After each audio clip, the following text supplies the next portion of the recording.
استاد یک سوال شده است. یک برادر تقریبا چند مدت می شود که زن گرفتن، خیلی وقت می شود تقریبا یک سال شاید زیادتر شده باشند. این نفر همراهی همسرشان مشکلی ندارند، اما همین کلین با همون خوشتامن مشکل دارند. همین که یک جا روبرو شوند در حال جنگ گفتگوی بعد آغاز می شود. دیگه همین مادر از همین پسرش خواهش کردن که اینا طلاق شده گفته. این پسر این برادر به ما از ما خواهش کردن که مادرش چی گفته است؟ مادرش گفته است که این کلین بیزیب است و از دستش هیچ کار نمیاد و دیگر این رو طلاق شده زنی با تو میتیم گفته. این برادر باشد میگن همسر ما هیچ مشکلی ندارد و نمیدونم برای چی مادرم میره دغز نمیبیند. همه را مصلحت پرسیدن، دیگر کم مصلحت دادیم و گفتن نمیشود، باز خواستیم که از شما پرسیم کنیم استاد. خب اگر مادر طلاق تگوت فرزندشه و حالا که بین فرزند یعنی بین همین برادر و همسرش علاقه خوب باشد، هیچگاه طلاق ندهد. یعنی اطاعت پدر و مادر در کارهای خیر است. طلاق اصلا کاری خوب نیست، خاصتا برای اینجا مادر قیناها بسیارش در وقتی کلین بودنش ظلم شدگی از قینای پیشینش، از قینای خودش، و همین قصاص از کلین میگیرن. در وقتش ما هم فرمان قینا را اجرا میکردیم. قینا یعنی خوشنامن های ظالم. آخر همین زنها هم ظالم هستند. بعد ما میخواهیم که برای ما ظلم نشود. ما میخواهیم که آزاد باشیم، کسی بالای ما ظلم نکنه. ما خدا ما به کلین ها ما ظلم میکنیم، به نزدیک ها ما ظلم میکنیم. بنابراین بر بالای ما الله تعالی ظالمی کلانتری را مسخر میکند تا اینکه ما را ظلم کند، ناحق مال ما را گیرد، ناحق ما را جزا دهد. فهمیدید؟ این مسئله اول این است که اکثری قیناها، همین خوشدامنها، به کلینداشون ظلم میکنند. میخواهند هر یک قدمش یکون به نظارت گیرند و در بالای و یکون حکمران و سلطنت داشته باشند و خیلی کارای نکنید. مثل دخترتون اید و زنی هم فرزندتون اید مانید خطی شوهرش زندگی کند. وقتی کسی یکی از علمای اسلام را میپرسد که پدرم فرمان داد که زنم را طلاقش را دهم، بعد گفتیم که اگر تا همین روزه تمام فرمانهای پدرت اجرا کرده آمده ایستاده باشی، خیر اینم اطاعت کن. یعنی که یک فضیلت که یک آدم تا آخر عمرشه یگان مراتبه گپی پدرش یا مادرش نگردانده است، هر فرمانش اطاعت کرده است. یعنی این فضیلت است. اگر گفتین تمام همین فرمانی پدرت تا همین روز اجرا کرده آمده باشی، این چه اجرا کن. مثلا گفت که خیز رفته از مغازه فلان چیز خریده، بگو خیلی گفت یک خور رفته خیزم بعد میرم، گفت دلکه این اطاعت نکرد، حالی بدیده همین میرم یا سانی میرم، گوید اطاعت نکردی الکه. یعنی همین گونه تا همین روز پدرت اطاعت کرده آمده باشی، این دفعه اطاعت کن. گفتیم لیکن اطاعت در معروف میشه و طلاق دادن اصلا معروف نه.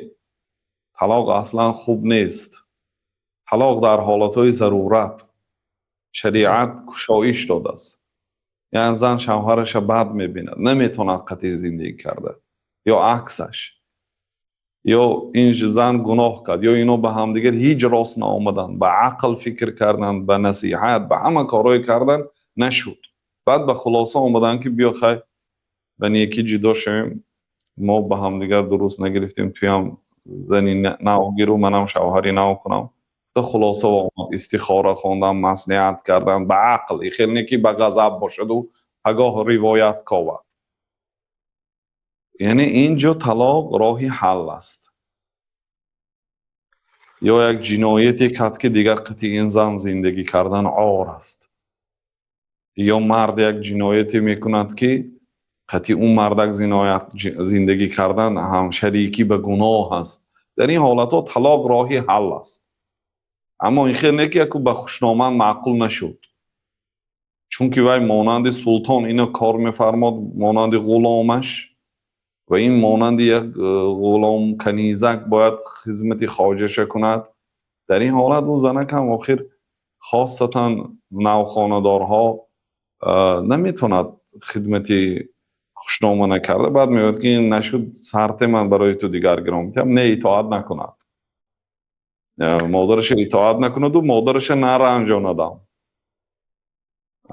باید که این اوبال است، این گناه است، طلاق دادن، این خیلی نکنید، ظلم است، گفته گپی نازگوید. و اگر جا زندگی کردنی آنها در یک خانه باعث هر یک خیلی بعضی طبیعت ها به همدیگر مناسبتشون طوری نمیگیره. مثلا دو آدم وام میخورد، بار اول وام میخورد، حالا اینا یک ریگاشون در حیاتشون دیدگی نه، الکی همدیگر بعد میبینن با برابری یک دیدن.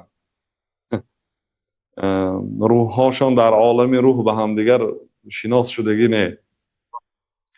خلاصه اگر همین خیلی هر یک قدمش به مادر عیب میافته باشد و هر یک از چیزی میده کلان اینو جنگ کردن میگرفته باشه، این جنگ عاقبتی بد داشته باشد، اینو جاشون جدا کند، یعنی کلینده به دیگر خانه برارد. همسرش کتی اگر خانه اجاره گیرد دورتر زندگی کند، آمده مادر خبر گیرد خدمتی مادر کند و همسرش بیرون برای، یعنی اگر علاج کند جدا نشود. خاصتا وقتی که همسر برای تو معقول است، هیچگاه وای زنه سر نتیتون، این کار تعام پخته نمیتوند، لباس شویده نمیتوند، اینو سببی طلاق دادن نه.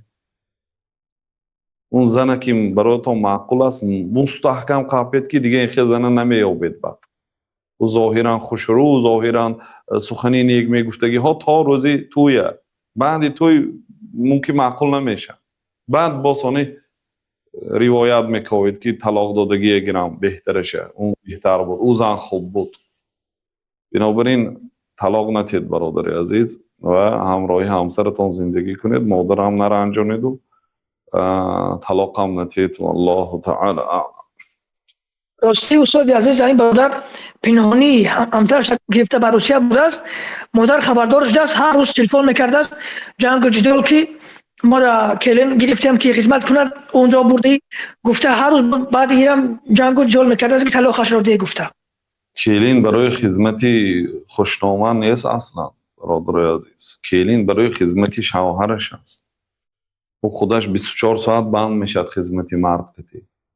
برای خوشنامه یک اجاره گیرد، یا زنه که اجاره گیرد اگر حاجت داشته باشد، مثلا 1 ساعت میبیاد، خانه های تازه میکند، ناشته های میشود، جامشویی های میشوید، میبرود، آیلیک میتید. پول زن های بیکار در تاجیکستان آیلیکش میتید، نمیخیل کنند. شرط نه که حکمران باشد و این فرمانش اجرا شود و بعضی همین نمیخواهد، نه این کار هم ندارد، کاری نبودگی میفرماید، نمیخیل میکنند. این چیزی معلوم است. لیکن اگر واقعا حاجت به خدمت داشته باشه، از زنی که همسایه از یک بیگانه است به اجاره گیرد، ساعت به آمده کار کرده میره، که حاجتش پیدا شد میبید 1 ساعت کارهای خانه تمام کرده میره، تمام.